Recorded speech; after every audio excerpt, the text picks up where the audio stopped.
जय महाकाल, जय माता महाकाली।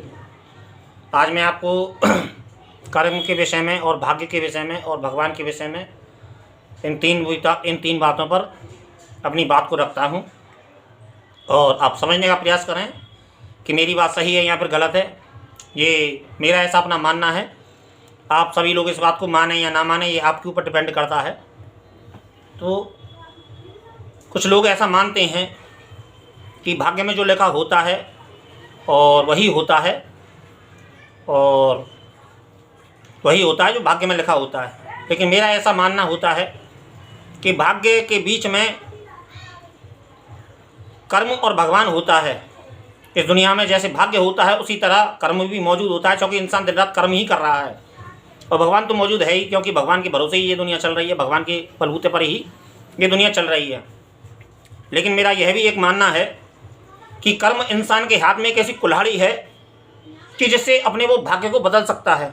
यदि कोई ज्योतिष ये कहे कि तेरे भाग्य में मृत्यु योग लिखा हुआ है और आप महाकाल की उपासना करो और महाकाल की भक्ति करो, ये मैं चैलेंज देकर कह सकता हूँ कि आपके जीवन में जो मृत्यु लिखी हुई है वो मृत्यु पलट जाएगी।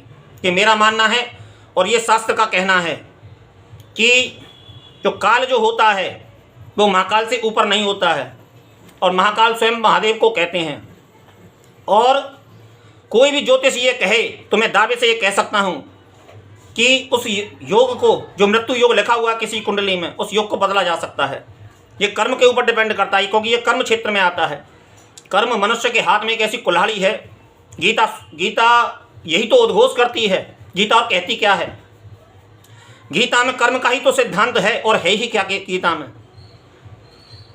कर्म एक इंसान के हाथ में भाग्य को एक ढाल बना के इंसान एक इतना बेवसी, लाचार या फिर इतनी बेवकूफ़ी की बात कहता है।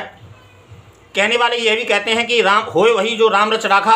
चलिए मान लेता हूँ मैं कि मानता हूँ, लेकिन इस बात को डिपेंड कैसे करते हैं? चलो इस बात को मैं ऐसे उदाहरण देता हूँ। मैं ये तो नहीं कह सकता कि मेरा उदाहरण कितना सही होगा, मैं तो केवल एक जो मोटा मोटा मेरे दिमाग में आ रहा है मैं उस बात को कह रहा हूँ कि यदि आपके भाग्य में और कोई, जैसे माना जाए कि आपका भाग्य आपके ग्रह नक्षत्र खराब चल रहे हैं, समझे ना, आपने कोई कर्म किया और आपका उसको फल मिल रहा है, उसका फल का दंड भुगत रहे हो, और आपका भाग्य मंद चल रहा है, या फिर आप कोई भी काम करते हो तो उसमें सफलता नहीं मिलती है।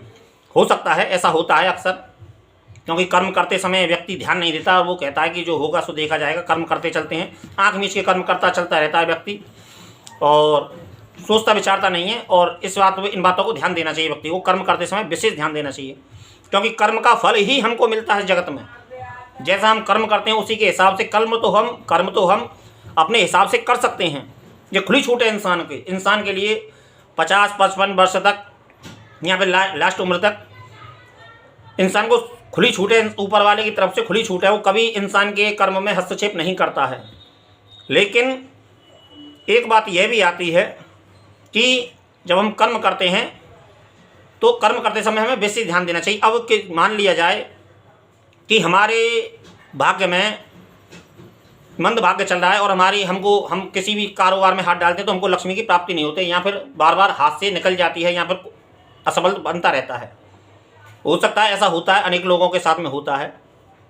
तो मैं ये कहना चाहूँगा कि यदि ऐसा किसी की किस्मत में है तो कोई बात नहीं, हो सकता है।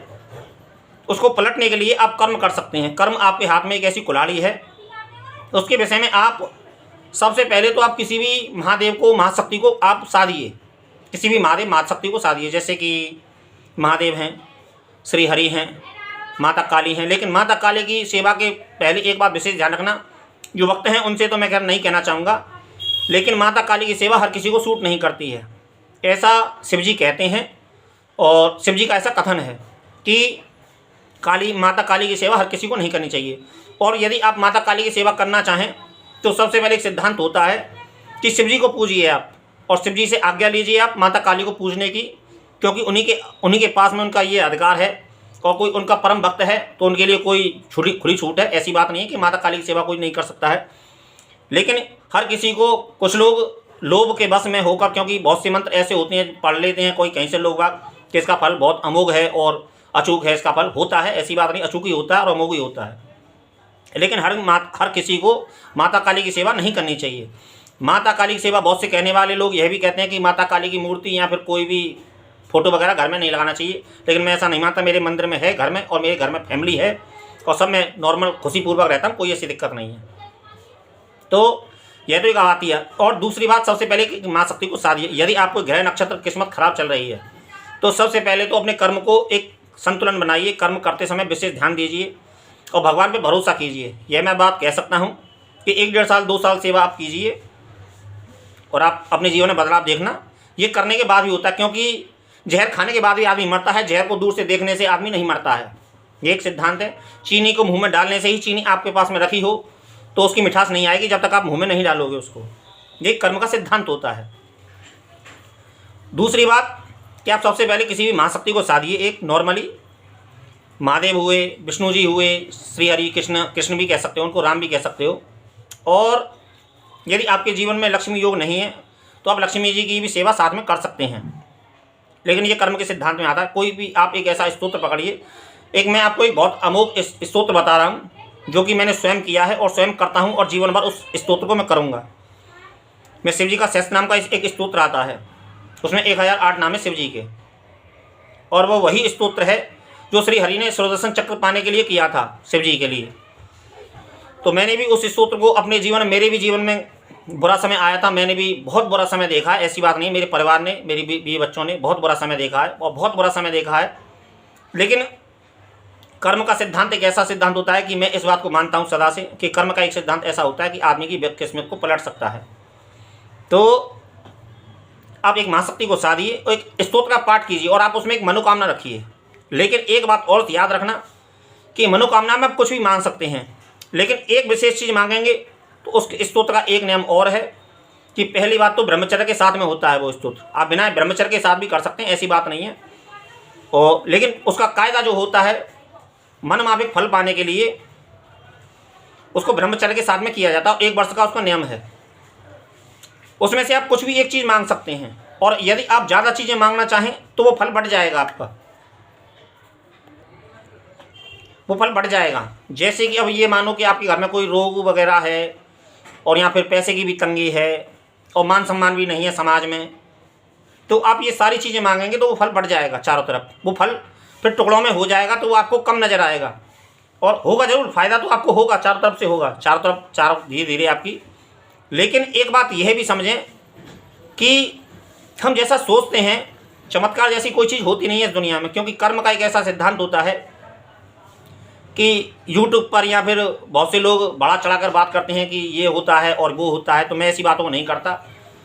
आपके घर में उसमें रोग में भी शांति मिलेगी आपको, और पैसे की भी आवागमन होगा, और मान सम्मान में भी थोड़ी थोड़ी धीरे धीरे आपकी वृद्धि होने लगेगी। क्योंकि 1 वर्ष का नियम है तो उसका सबसे पहले एक खेती का एक नियम होता है, एक बीज का नियम होता है कि हम खेत में किसी भी बीज को डालते हैं तो 3-4 महीने की फसल होती है एक। तो सबसे पहले उसका एक नियम जो होता है, कायदे से सबसे पहले बीज बोना पड़ता है हमको, और बीज बोना पड़ता है, फिर हमको उसको रखवाली भी करनी पड़ती है उसकी, और फिर जो पानी वगैरह की, जो खाद वगैरह, जो पानी वगैरह जो दिया जाता है वो भी दिया जाता है। तो एक नॉर्मल सिद्धांत होता है, एक नॉर्मल सिद्धांत होता है।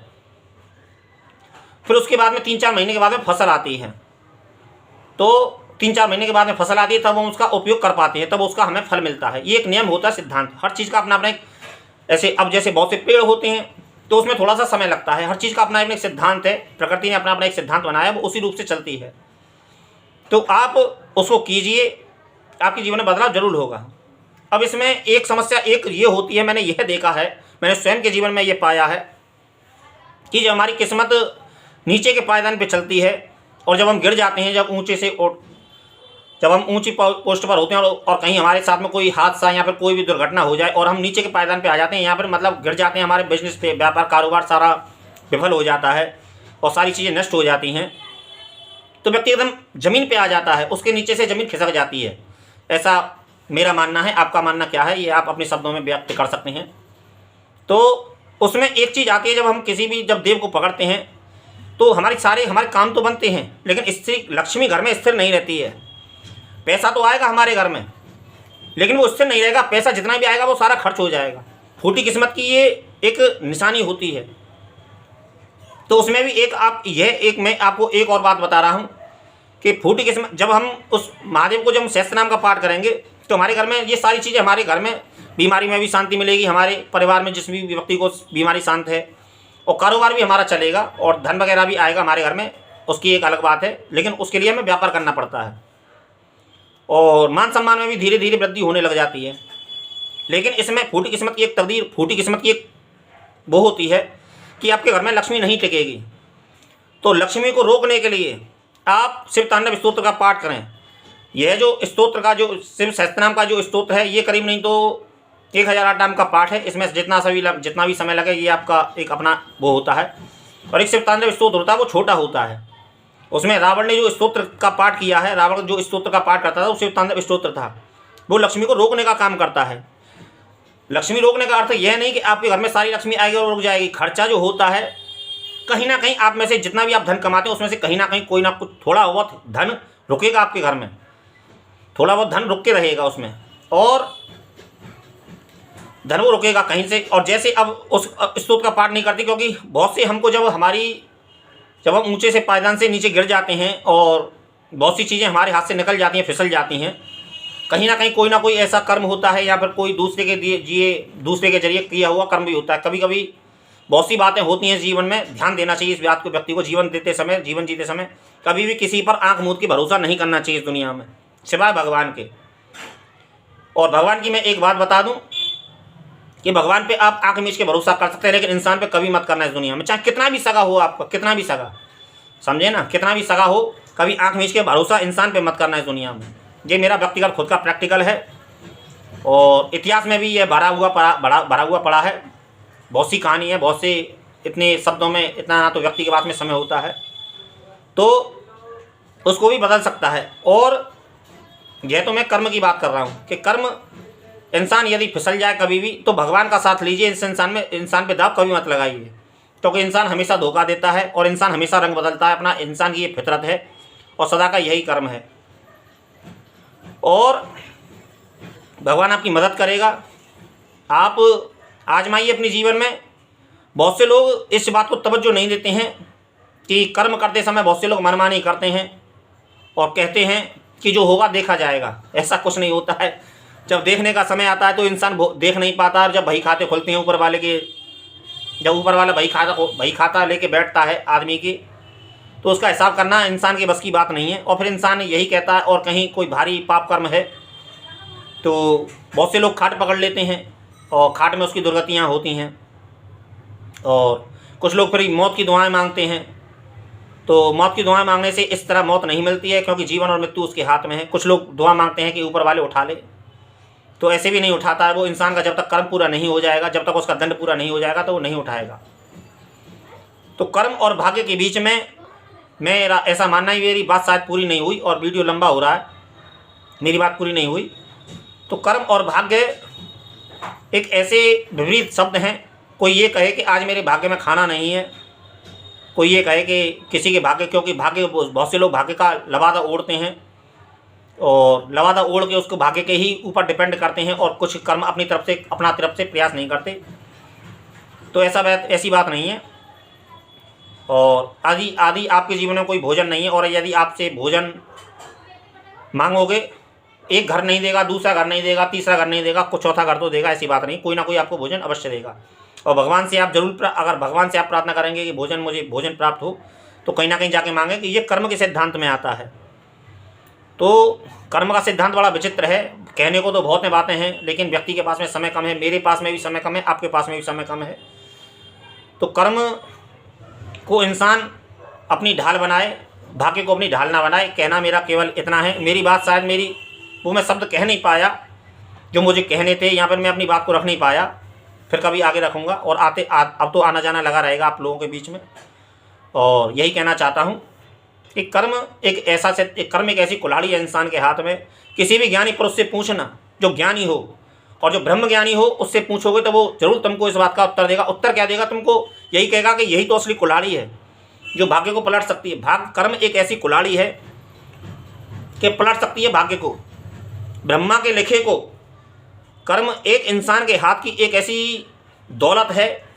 कुछ लोग कहते हैं कि किस्मत हाथों में होती है, लेकिन क्या मैं यह पूछना चाहता हूँ, ये पहले भी आप लोगों ने बातें सुनी होगी कि जिनके हाथ नहीं होती उनकी किस्मत नहीं होती, यहाँ पर उनके लिए उनका भगवान नहीं होता है। तो एक मोटा मोटा उदाहरण है, मोटी मोटी बात है, और फिर मैं अपनी बात को यहीं प्रारंभ करता हूँ और फिर आगे कभी आगे आना जाना लगा रहेगा।